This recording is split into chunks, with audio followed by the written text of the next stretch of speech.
Hello everyone, in this lesson we will continue learning about futures contracts.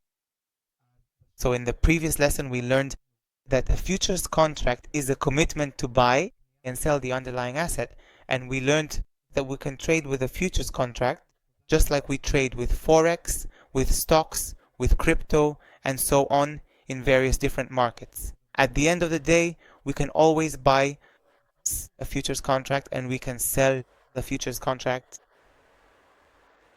We also learned about expiration dates, and I'll remind you again, if we buy a futures contract and we reach the expiration date while our position is still open, that means we are obligated to fulfill our commitments, and our commitment, if we bought the contract, it means buying the underlying asset, and the same goes for the other direction as well.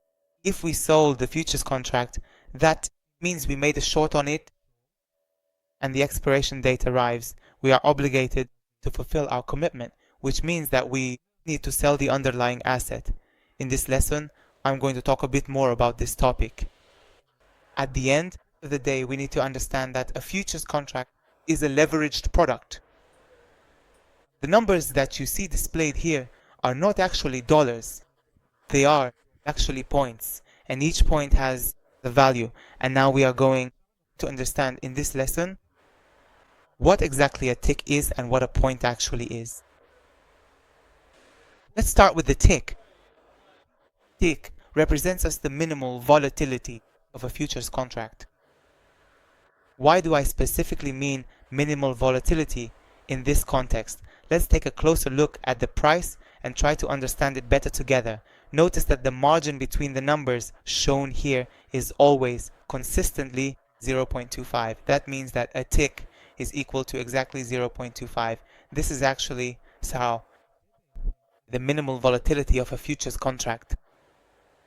A futures contract can, for example, increase by 0.25 points, and it can also decrease or go down by 0.25 points. That is essentially its minimal volatility.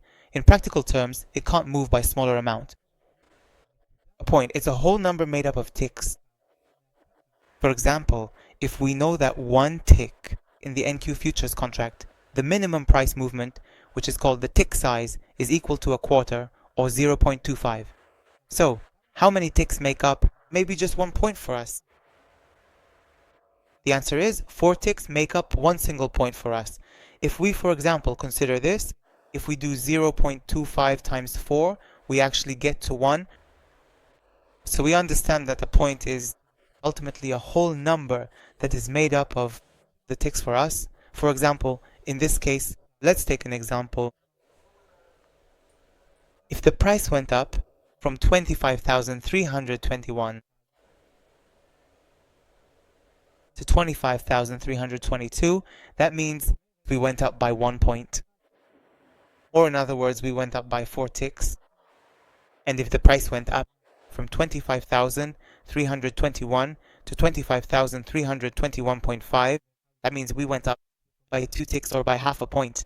Now you're probably asking yourselves, what is the value of a tick? And to understand the value of a tick, we need to go to the official website of the Futures Exchange, which is called the CME.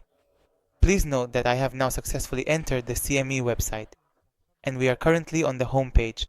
This is actually the main futures exchange in the United States, specifically the well-known futures exchange located in Chicago.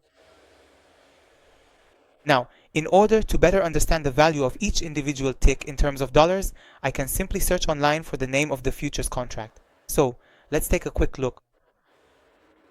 Search NQ. And let's click on search. Click on the first result.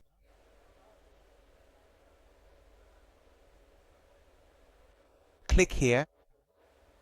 And here you can see all the details related to this futures contract here.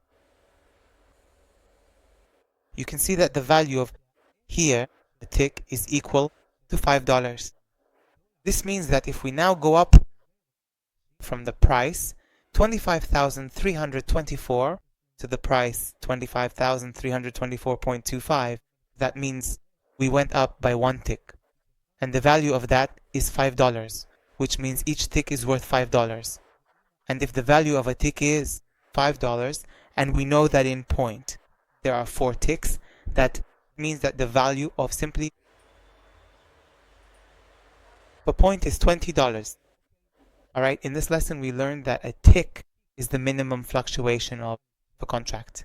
And we clearly understood in detail how we can see the dollar value of each tick, and of course, from that we can derive the value in dollars of each point.